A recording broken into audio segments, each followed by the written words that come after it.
anda terfikir bagaimana ilmu dan teknologi boleh mengubah masa depan kita? Assalamualaikum dan salam sejahtera. Inilah Semai Podcast Peneraju Minda Pelajar. Ruang santai untuk menyemai idea, berkongsi inspirasi dan mencorak generasi masa depan. Dalam dunia yang semakin maju, ilmu tidak lagi terbatas dalam buku semata-mata.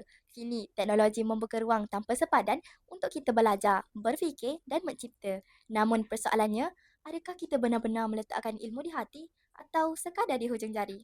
Bersama saya Alis Izara dan anda sedang menyaksikan podcast khas yang bertemakan ilmu di hati, teknologi memperkasa generasi. Bersama saya hari ini seorang tokoh pendidikan yang berpengalaman luas dalam dunia persekolahan, tidak asing lagi bagi kami warga Semai, pengetua yang sangat memberi inspirasi dan berjiwa besar. Dipersilakan Puan Hajah Nonasmida binti Muhammad Elaya Sulong, pengetua Sekolah Menengah Agama Ittifaqiyah. Baik Puan, sebelum kita kupas isu pada hari ini, marilah sama-sama kita melihat tayangan video ini.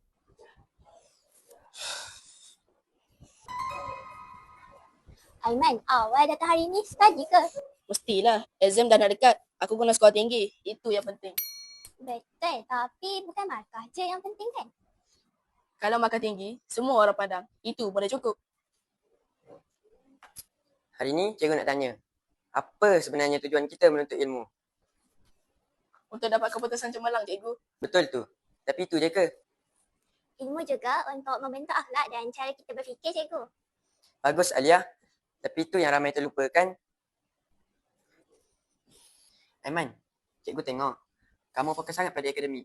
Itu bagus. Tapi ingat, ilmu bukan sekadar untuk peperiksaan. Ia adalah asas pembentukan insan yang seimbang. Ilmu yang sebenar akan membina akhlak, mematangkan pemikiran dan memberi nilai dalam kehidupan. Apabila ilmu itu diletakkan di hati, barulah seseorang itu menjadi lebih bertanggungjawab, berdisiplin dan tahu arah tuju hidupnya.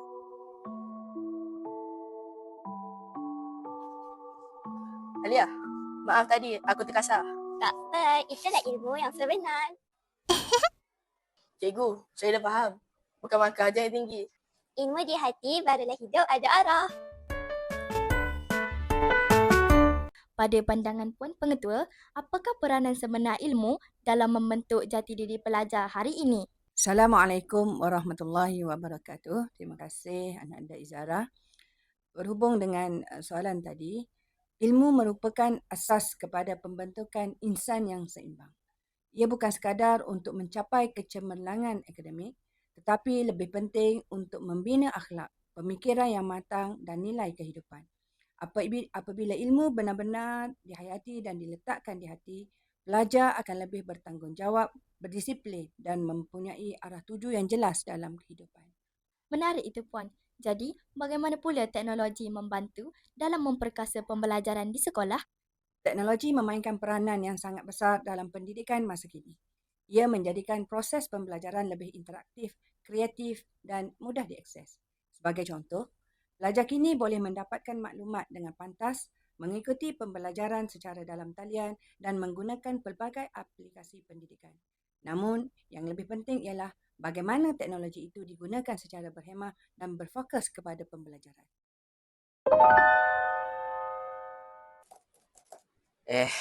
Okey, masa untuk study. Alah. Amar, cuba tengok ni. Aku jumpa video pembelajaran dan nota interaktif. Senang faham. Aku ingat teknologi ini untuk hiburan je. Itulah masalahnya. Teknologi memang hebat. Boleh bantu kita belajar dengan mudah, kreatif dan cepat. Tapi, kalau salah guna, kita yang lalai. Betul juga. Aku dah banyak buang masa sebenarnya. Padahal dengan telefon ni, aku boleh cari ilmu dengan cepat. Iya, semua dia hujung cari. Kelas online, video pembelajaran, aplikasi pendidikan, semua ada. Okey, jom kau ajak aku guna benda ni untuk study betul-betul. Baru betul. Teknologi ni alat, kita yang tentukan arahnya. Terima kasih kepada Puan Pengetua atas perkongsian yang sangat bermakna ini. Semoga kita berjumpa pada lain hari.